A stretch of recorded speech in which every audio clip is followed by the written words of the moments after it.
তো সেদিন একটি নতুন যাত্রা শুরু হচ্ছে। আজকে 9 মাস পরে এসে সেই যাত্রা স্তীমিত হয়ে যাবে, স্থগিত হয়ে যাবে, অথবা ভুল পথে যাবে, অথবা উল্টো পথে যাবে, সেটা কিন্তু বাংলাদেশের মানুষ। এবং সেই কারণেই আজকের যে অস্থিরতা আপনারা দেখছেন, আমাদের সঠিক পথে যেতে হবে যাতে আমরা সেই অস্থিরতা থেকে বের হয়ে আসতে পারি, এবং সেই দায়িত্বটি কিন্তু পালন করতে হবে তরুণদের।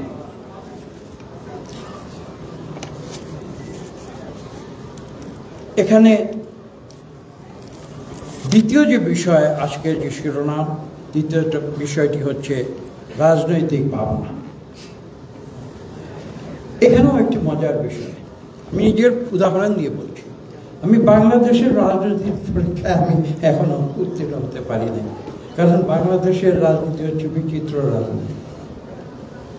আমি যদি এখানে সত্য কথা বলি, আমার আশেপাশের রাজনীতিকরা বলে যে তুমি সত্য কথা বলে রাজনীতি করবে, তুমি বোকা রাজনীতি। আমি যদি কঠিন কথা বলি তাহলে বলবে তোমার ভোটাররা তো তোমাকে ভোট দেবে না, তুমি ওদেরকে কঠিন সত্যগুলি কেন দেখিয়ে দিচ্ছ, চুপ করে থাকো।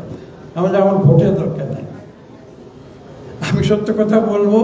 আমার নির্বাচনী এলাকায় 4 লক্ষ লোক আছে, 4 লক্ষের মধ্যে যদি 4 জন আমাকে ভোট দেয় আমি তাতে খুশি।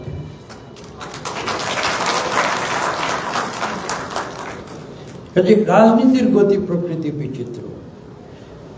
প্রশ্নটি হচ্ছে সেই রাজনীতিকে আমরা কিভাবে সঠিক পথে ফিরিয়ে নিয়ে আসতে। গতকাল একটি সভায় আমি বলেছিলাম কথাটি, আজকে এখানে এই তরুণদের উদ্দেশ্যে আমার নতুন করে বলা প্রয়োজন মনে করছি। সেটা হচ্ছে রাজনীতিটা যাই করুন না কেন, তাদের একটি এথিক্যাল অ্যাকাউন্টেবিলিটি থাকতে হবে। নৈতিক একটি দায়বদ্ধতা প্রতিটি রাজনীতিকে থাকতে হবে। ফাঁকি দিয়ে, ঠকিয়ে,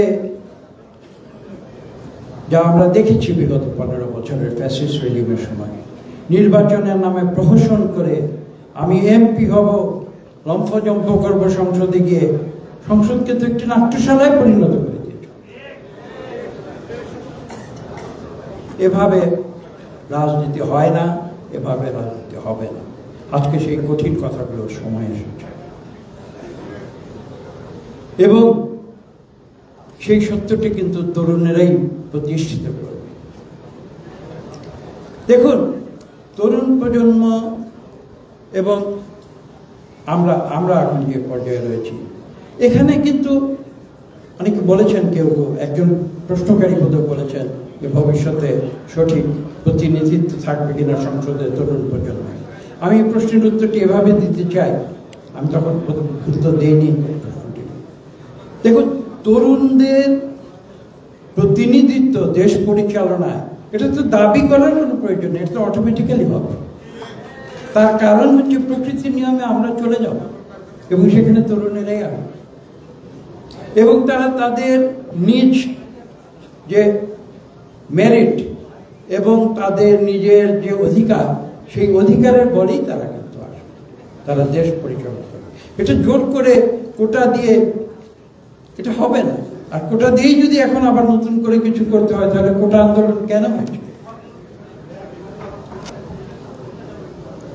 রাজনীতির যে কথাগুলো বলছিলাম, আমরা দেশের কথা বলি, আমরা একটা রাষ্ট্রের সার্বভৌমত্বের কথা নিয়ে বক্তৃতা দিই। স্বাধীনতা, দেশের স্বাধীনতা, সার্বভৌমত্ব বিঘ্নিত হবে বলে আমরা কিন্তু বক্তৃতা দিই না? কিছু মনে করবেন না, আমি রাজনীতি অত ভালো না বুঝেও কিন্তু আমি একটি কথা বলছি। আসলে স্বাধীনতা, সার্বভৌমত্ব রাষ্ট্রের, এটা আমি বিশ্বাস করি। আমি বিশ্বাস করি স্বাধীনতা এবং সার্বভৌমত্ব হচ্ছে জনগণ।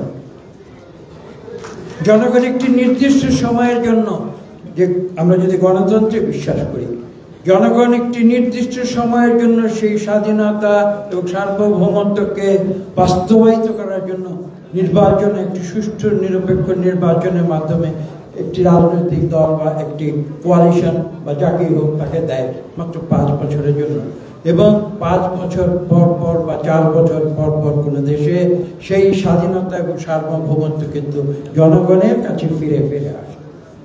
আমি সেই স্বাধীনতা, সার্বভৌমত্ব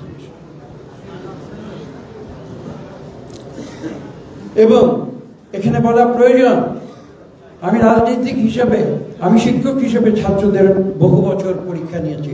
এখন কিন্তু রাজনীতিক হিসেবে আমাকে প্রতি 4 বছর বা 5 বছর পর পর জনগণের সামনে আমাকে নিজেকে পরীক্ষা দিতে হবে। এটার নাম জবাবদিহিতা, এটার নাম গণতন্ত্র। আমি যদি গণতন্ত্রে বিশ্বাস না করি, কেউ যদি গণতন্ত্রকে বিশ্বাস না করে, তাহলে তার কাছে এসব কথা বলে কোনো লাভ নেই। আওয়ামী লীগ গণতন্ত্র বিশ্বাস করেনি কোনোদিন। তারা মুখে বলেছে গণতন্ত্র, এবং তারা কাজে করেছে স্বৈরতন্ত্র। এটা গ্রামে একটা কথা বলে, আমি জানি না এটা এখানে বলা উচিত কিনা, আমাকে ক্ষমা করবেন, কিন্তু আমি কথাটি না বলে পারছি না। আওয়ামী লীগের হচ্ছে মুখে শেখ ফরিদ বগলে ইট। আমরা সেই অবস্থা থেকে আমরা মুক্তি চেয়েছি, আমরা বের হয়ে এসেছি, আমরা একটা পরিবর্তন চেয়েছি, কিন্তু সেই পরিবর্তন যেন এমন না হয় যে আমরা নতুন করে আবার একটি ট্র্যাপের ভেতরে পড়ে যাই। আমার এই ভয়টি হচ্ছে আমরা কি আবার নতুন কোনো ট্র্যাপের ভিতরে পড়ে যাচ্ছি। আমরা দুনিয়ার সব সমস্যার সমাধান করতে চাচ্ছি, নিশ্চয়ই আমরা দুনিয়ার সব সমস্যার সমাধান, কিন্তু দুনিয়ার সব সমস্যার সমাধান তো কোনো পরশ পাথরের মতো নয় যে একটি কেয়ারটেকার বা ইন্টারিম সরকার এসে পরশ পাথর ছুঁড়ে এবং সেই সকল সমস্যার সমাধান হয়ে যাবে।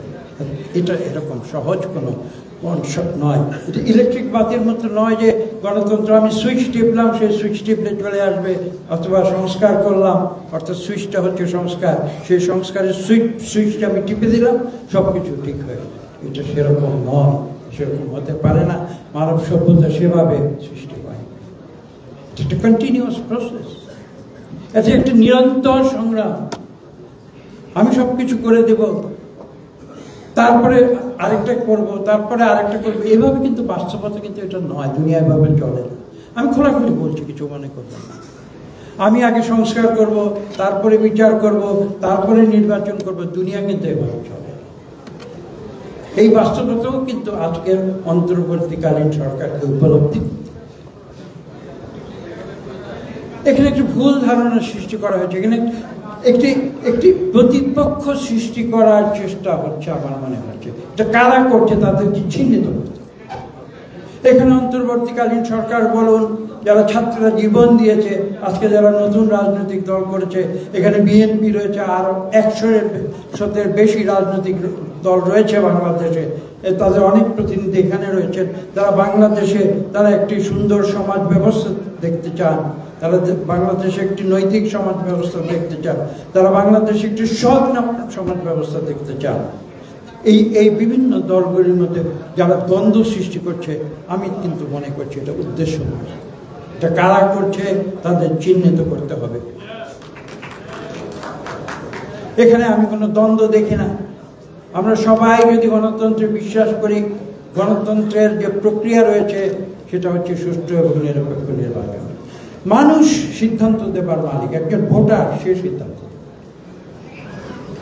আমাকে যদি বিএনপিকে যদি একটি ধরুন, আমি কথার কথা বলছি, আগামীকালও একটি সুষ্ঠু নিরপেক্ষ নির্বাচন হতে পারে। যারা বলছেন যে এটা না করলে, ওটা না করলে, সেটা না করলে সুষ্ঠু নির্বাচন হবে, আমি সে কথা বিশ্বাস করি না। আমি কেন বিশ্বাস করি না, আমি উদাহরণ দিয়ে বলবো, আমি যুক্তি দিয়ে বলবো। জাস্টিস শাহাবুদ্দিন সাহেবকে 90 দিনের মাথায় বাংলাদেশে একটি সুষ্ঠু নিরপেক্ষ নির্বাচন করেননি, করেছিলেন তো? সেই নির্বাচন আজকে বাংলাদেশের 54 বছরের ইতিহাসে একটি শ্রেষ্ঠ নির্বাচন হিসেবে বিবেচিত হয় না? নিশ্চয়ই হয়। তাহলে আজকে 90 দিন তথা 3 গুণ 3 90, 270 দিন ইতিমধ্যে চলে গেছে, আরো 270 দিন লাগবে। তারপরে আমি একটি পরিবেশ সৃষ্টি করব, সেই পরিবেশ আবার সঠিক হলো কি হলো না, তার জন্য আবার আরেকটি কমিশন করতে হবে, তাই না? তারপরে যদি সেই পরবর্তী কমিশনগুলো বলা যায় না সুন্দর পরিবেশ, তখন এভাবে দেশ চলে না, এভাবে গণতন্ত্র চলে না, এভাবে কোনো সুষ্ঠু একটা ব্যবস্থা সৃষ্টি হতে পারে না। বাংলাদেশের ইতিহাস, বাংলাদেশ পূর্ব ইতিহাস আমরা জানি। 1952 সাল থেকে পরবর্তীতে 1968 সালে, তার পরবর্তীতে 89-90 সালে আমরা দেখেছি ছাত্ররা বাংলাদেশকে মুক্তির পথে কিভাবে জীবন দিয়ে, রক্ত দিয়ে নিয়ে গিয়েছে। সেই ছাত্ররা যদি আজকে দিকভ্রান্ত হয়ে যায়, আজকে বৃদ্ধ বয়স্ক লোকেদের আপনারা যতই সমালোচনা করুন না কেন, আমি বলবো সেই বৃদ্ধ এবং অভিজ্ঞ ব্যক্তিদের উপরে দায়িত্ব বর্তায় ছাত্রদের সঠিক পথে পরিচালিত, না হলে সেই দোষ শুধু ছাত্রদের উপরে চাপিয়ে দিলে হবে না, সেটা আমাদের বৃদ্ধদেরও সেই দায়িত্ব নিতে হবে। আমি বক্তব্য দীর্ঘ করব না, সর্বশেষ একটি বিষয় আছে। আমি রাজনীতির কথা বললাম, আমি প্রথমে তারুণ্যের কথা বলেছি, রাজনীতির কথা এখন বলেছি। সর্বশেষ যে বিষয়টি অর্থনৈতিক, সেই বিষয়টি নিয়ে আমি খুব সংক্ষেপে একটি কথা বলতে চাই। এখানে যে শিরোনামে যে ফ্রেজটি ব্যবহৃত হয়েছে অর্থনৈতিক মুক্তি, আমাকে দুঃখের সঙ্গে কিন্তু বলতে হচ্ছে আমরা যত অর্থনৈতিক মুক্তির কথা মুখে বলেছি, বাস্তবে কিন্তু আমরা তৈরি করেছি অর্থনৈতিক শৃঙ্খল। কেন বলছি এই কথা? দেখুন বিগত 15 বছর কি হয়েছে, একটা অলিগার্কি সৃষ্টি হয়েছিল। তারা কাদের অর্থনৈতিক মুক্তি দিয়েছিল? যাদের অঢেল সম্পদ রয়েছে, সম্পদের হাজার হাজার কোটি টাকার সম্পদ রয়েছে, যে সম্পদের কোনো সীমা নেই, তারা তাদের অর্থনৈতিক মুক্তি দিয়েছিল। গ্রামে যে মানুষটি ফসলের ক্ষেতে হাড় ভাঙা পরিশ্রম করে সকাল থেকে সন্ধ্যা পর্যন্ত, যে মাথায় যে মুঠে মাথায় বোঝা নিয়ে আমাদের অর্থনীতির যে চাকা, সেই চাকাকে যারা শক্তিশালী করে, তাদের অর্থনৈতিক মুক্তিকে আমরা করেছি। আমাকে আজকে সেই প্রশ্ন করতে হবে, আমাদের প্রত্যেককে সেই প্রশ্ন। কিছু মনে করবেন না, আমি একটু আরেকটি অপ্রিয় কথা বলি। আজকে এই কক্ষে হাজারের উপরে আপনারা রয়েছেন। সত্যি কথা বলুন, এদের মধ্যে সুপার রিচ কারা? আর আমি একটু আগে যাদের কথা বলেছি তাদের প্রফেশন কত? আমি বিশ্বাস করি, আমি জানি না, এখানে অন্তত শতকরা 70-80 ভাগ তারা যারা এখানে আছেন, তারা সবাই কিন্তু অর্থনীতি নিয়ে সংগ্রাম করছে। আমি জেনারেল সাধারণ, তাদের অর্থনৈতিক মুক্তি বাংলাদেশের 54 বছরে হয়েছে? হয়তো না। তাহলে কিসের অর্থনৈতিক? আমি একদিন বলেছিলাম আমাদের স্থানীয় জেলা প্রশাসনকে, দেখুন সরকারের যে ভূমিকা, সেই সরকারের ভূমিকা কিন্তু ধনিক শ্রেণীর জন্য কোনো প্রয়োজন নেই। বাংলাদেশের ধনিক শ্রেণী জানে কিভাবে জীবনযাপন করতে হয়, কি করতে হয়, কি না করতে হয়। আপনারা স্থানীয় পর্যায়ে প্রশাসনে আছেন, বাংলাদেশের যে দরিদ্র জনগোষ্ঠী শতকরা প্রায় 80, আমি হয়তো পার্সেন্টেজ একটু বাড়িয়ে বলছি, এখন একটু হয়তো আর একটু কম হতে পারে, তাদের সেবা করার দায়িত্বটা আপনারা প্রশাসকেরা গ্রহণ করুন। Immigration to Canada. We provide the best quality service and solution for Canada immigration. Please visit our website and contact for details.